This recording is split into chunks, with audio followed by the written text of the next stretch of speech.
Steelers the sixth best team in the NFL? No, the Steelers aren't the sixth best team. I look at the Pittsburgh Steelers. They have a lot of ingredients of what you want in a football team playing right now. I mean, defensively, they got a pass rush. They got two outstanding pass rushers. Their defense overall is pretty stout. They got a veteran quarterback that you've seen the impact that he's had on this offense coming from last year when he was out the entire year. They got a plethora of receivers that you can distribute the ball to, veteran offensive line. So to have the Steelers at 6 it's a little bit head scratching considering they beat the Baltimore Ravens in Baltimore this past game. Pollock, what do you think? I hate this. I hate these numbers. Listen, you watch the World Series. We saw that too, right? Let's take our quarterback out of the game. How'd that work out for you? It worked out great. They just beat the Baltimore Ravens. Listen, I'm fine if you don't put the Steelers at number 1. Okay, if you don't put them at number 2, but to put them at 6, this is why I don't look at a lot of these metrics, because they don't make any daggum sense. And, they beat the Ravens. I like what they are constructed-wise. I like the way they play defense. I like how physical they are. I like how Big Ben's playing. So FPI, whatever the analytics say, I guess just yank them out of the Steelers. Y'all might as well quit. Hey, David, watch out for Dominique, because he's gonna come at you about these numbers. He's good with these numbers now. I'm not gonna come at you about these numbers. I also was confused. I was confused by their rating, but I'm not gonna go so far. David had to go too far. Like, the point of the analytics is that it can show us stuff that the eye test can't show us. Like, that's the point.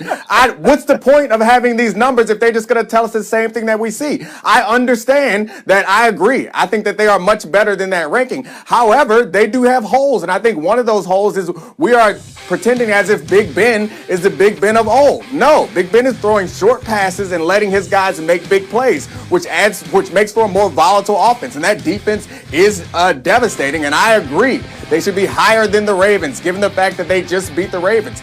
Because I watched that game and it didn't feel like the Ravens deserved to win necessarily. It felt like a pretty close game that the Steelers pulled out. So I'm with you. The eye test tells me that the Steelers are better than 6, but what's the point in having analytics if they're just going to tell us what the eye says? Tell us. And I've never heard somebody say, I hate numbers. I hate numbers. Numbers aren't bad. Numbers aren't good. They're just honest. Go ahead, David. No, they can be skewed any way you want to skew them, by the way, too. And I understand what you're saying, by the way, Nick, about Big Ben, but he doesn't have to be Big Ben of old. He's got a great defense. He's got great wide receivers. He's got a great tight end that he can do what he did in the second half, by the way. Watch the second half. I love it. They go up-tempo. He's making all the decisions at the line of scrimmage. I don't think he has to be that backyard guy that breaks a bunch of tackles and makes a bunch of plays and goes out and wins it for his team. I think he can be a part of this ride and get it to his playmakers quickly and use his brain and his experience, and the Steelers can be deadly because of it. Can I bring Graziano into this quickly? Because you made 2 points in our meeting this morning, things that the numbers don't necessarily measure, and one of them is about the coach. Yeah, Mike Tomlin, the coach. When you talk to people in Pittsburgh's building, I mean, Mike Tomlin is a big part of the reason they believe they can be successful this year. It's a strange year. It requires a steady hand to get you through all the COVID-related issues and reschedulings, and the Steelers believe they have the perfect guy to manage that. That's the kind of thing that FPI isn't going to measure. And look, I mean, don't let the facts get in the way of the numbers. The numbers are good. No. The numbers are a good tool to have. They're not skewed on their own. It's we, the humans, who do the skewing of them. And the reason they exist is because humans are imperfect and we can't trust our eye tests fully. So you use them both together. But these games are so close, so much of the time.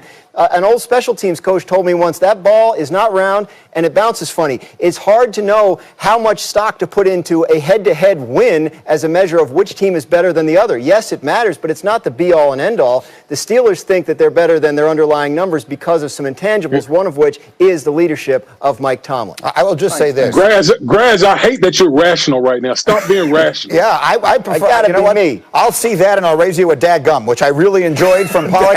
and we're going to need more of that as we go. And frankly, once again, I'm on David's side. Any numbers that add up to them being the 6th best team in the league should be discounted. Meanwhile, let's talk about this guy. Tua Tagovailoa made his NFL debut as a starter in a win over the Rams and barely played. Adam Schefter reported that the Dolphins made him the starter in part because they have the Texans' first and second round picks in a quarterback-rich draft. And so a really important point to be made here is that because of the rookie salary cap, this didn't used to be the case, but because of the rookie salary cap, teams can make a decision to move on pretty quickly from these quarterbacks, as opposed to if you feel you've made a mistake, you have sort of are saddled with that for 5 years as you chase that player. So with that thought in mind, Neek, what do you think of the idea of teams moving on quickly from young quarterbacks?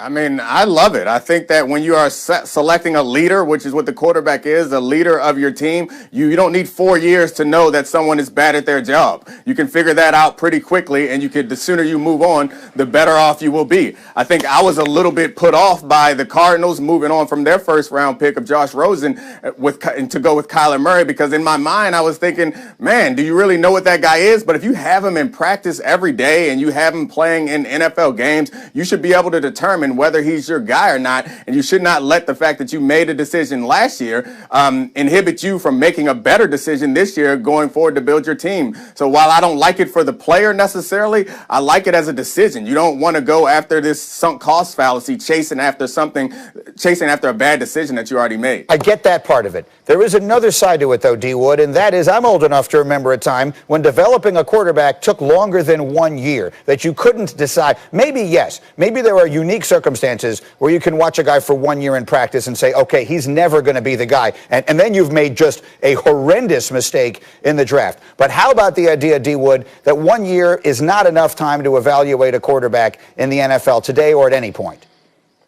Sure, Granny, I can buy some stock into that. But hey, listen, with all the other players on this right now on this panel, the one thing we know is you can't fool the players. And Dominique brought the point about practice and all the things behind the scenes. That's the things that we don't really see, but the coaches and everyone who evaluates these players, they see day in and day out. One of the biggest qualities that you have to have at the quarterback position is being a leader of men. So if you got a guy and you see in practice that guys aren't responding to on game day, guys just not rallying around, that you can get that indication really quick. So I actually applaud the Arizona Cardinals saying, you know what, with Josh Rosen, this is not working. Let's go with Kyler Murray. And look what's happening with the Arizona Cardinals right now. Yeah, that makes sense. David Pollack, I wanted to ask you a slightly different question because much of this conversation is based around Trevor Lawrence. People are talking about him like he's a generational talent. And so any team that might be in a position to draft him, you might say, well, that's an obvious one. But Justin Fields feels like he's coming on strong to me. Is that another quarterback who should be talked about in the same conversation? Yes, and I know Trevor, according to a lot of people, has separated himself and one of the best prospects they've seen in a while. If you're not watching Justin Fields through a couple games this season, you're missing out. It's a daggum treat, man. He is on fire, Double and they daggum. are aggressive, and the ball's coming out quick, and the ball's coming out accurately. The ball's spread all over the football field. And by the way, in the new NFL, when you're seeing more quarterback runs and more quarterbacks being successful because they can buy time and make decisions, dude, he can do that as well. So I do think that Justin Fields is coming on strong. And listen, I know Trevor didn't play last week. It has nothing to do with Trevor not playing. It has everything to do with Justin Fields, his accuracy, his decision-making, his build, his thickness, his ability to run. I still think when I'm comparing him, he's a more athletic Dak Prescott. So if I'm looking for a guy like that to build my future around, I think that's pretty daggum solid. No question. That's 3 daggums, by the way. But one very quick follow-up. I want to make sure I'm understanding what you're saying. Are you telling me that if you were making the pick, you would consider taking Fields ahead of Lawrence as right now? Yeah, I would start considering that now from what I'm seeing so far. And again, we're only 2 games in for Ohio State, but he's definitely on track to me to just making this decision a lot more difficult than we thought it would be before the season. Okay, I like that a lot, and that is one to keep a close eye on for sure. I'm going to leave it there for the moment. We'll come back.